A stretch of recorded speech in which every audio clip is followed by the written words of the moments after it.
Hey everyone, welcome to Massachusetts Sports Central.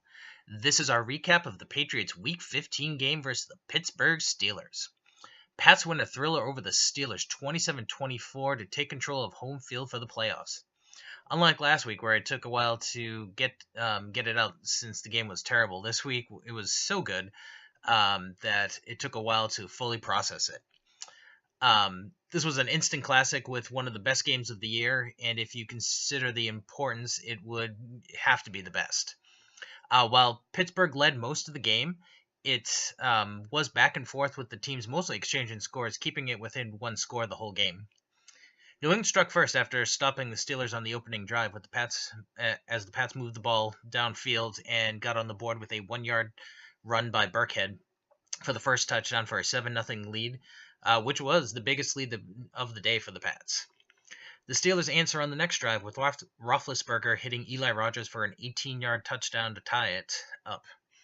After stopping the Pats on the next drive, the Steelers take the lead on a 51-yard field goal early in the second quarter. On the ensuing drive, the Pats match with a 32-yard chip shot by Gostkowski. Pitt gets the ball back with just under 9 minutes to go and had a masterful drive marching down the field and bleeding the clock that was capped with Ben hitting Bryant for a 4-yard touchdown right at the end of the half, leaving just 20 seconds for the Pats to really just take a knee and go into halftime down 17-10. Pats get the ball to start the second half after winning the toss, and they marched down the field themselves and got a 4-yard touchdown reception from Cooks, but they missed the extra point to stay down by 1 point, 17-16. The Pats D gets a stop, but on the next drive, Brady gets picked off and gives the ball to Pittsburgh at the Pats 22. They mostly run Bell and bleed about 3 minutes off the clock before he runs in a 3-yard touchdown to go up 24-16 for an 8-point lead with just over 1.5 minutes left in the third.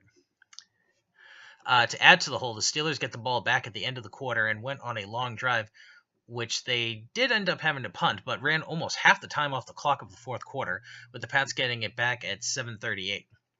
The Pats move down the field, but stall out just outside of the red zone, and being down 8, they elect to kick the 46-yard field goal to put them in position to take the lead with a touchdown. Then the Pats defense stepped up and got the only 3-and-out drive of the game and gave the ball back to the offense with just over 2 minutes left. After an incompletion on first down, Brady completed 3 in a row to Gronk for 26, 26, and 17 yards. Lewis then finishes off the drive with an 8-yard touchdown rush. Then Brady back to Gronk for the 2-point conversion to put New England up by 3, which will turn out to be big at the end. The Steelers get the ball back with 52 seconds left and 1 timeout on their own 21-yard line. They ran 4 more plays, and all of them were huge. First, with a long road ahead of them to even tie the game, they make it a game right off the bat with Big Ben hitting Juju for a 69-yard reception to put them in short field goal range on first and goal from the 10 with 34 seconds after taking their final timeout. Since the Pats made that 2-point conversion, they didn't just run a couple of times and kick the field goal for the win. Next play is the one that people are talking about, with Ben hitting his tight end Jesse James for what looked like the go-ahead touchdown, but upon officials' review, they determined he did not survive the ground and it was an incomplete pass. Now, you can hate the rule, and I can't blame you if you do, as I'm not crazy about it myself. However, based on the rule, it was an incomplete pass. Now, it's second down, and they complete a short pass to Butler, and Butler drags down Darius Hayward-Bay inbounds to keep the clock running, which was huge since the Steelers were out of timeouts. The fact the clock was running led to the crazy last play when Ben fakes a spike, and seemingly only him and the receiver Eli Rogers knew it was happening, but a bunch of Patriots did, and then Ben forces the ball into a covered Rogers, and Eric Rowe tips it away, and Duron Harmon is able to grab it for an interception in the end zone, giving the ball back to New England at the 20 for Brady to take one knee to end one of the wildest games in a while. The Pats' defense wasn't great, giving up 24 points and 413 yards, but stepped it up in the fourth quarter, getting that 3-and-out, as well as the big interception to end it. Though, of course, they had some poor tackling, allowing that huge Juju play. So the story here was not great, but good enough, and got it done when they needed to. The running game was better than last week, but not amazing. Lewis was the leader, averaging just over 5 yards a carry with 67 yards on 13 carries, and had that late touchdown. In the passing game, Gronk had a huge game with a career-high 168 yards on 9 catches, and he had that late 2-point conversion. For his efforts, he won AFC Offensive Player of the Week. Cooks also had a solid game with 4 catches for 60 yards and the lone receiving touchdown on the day for the Pats.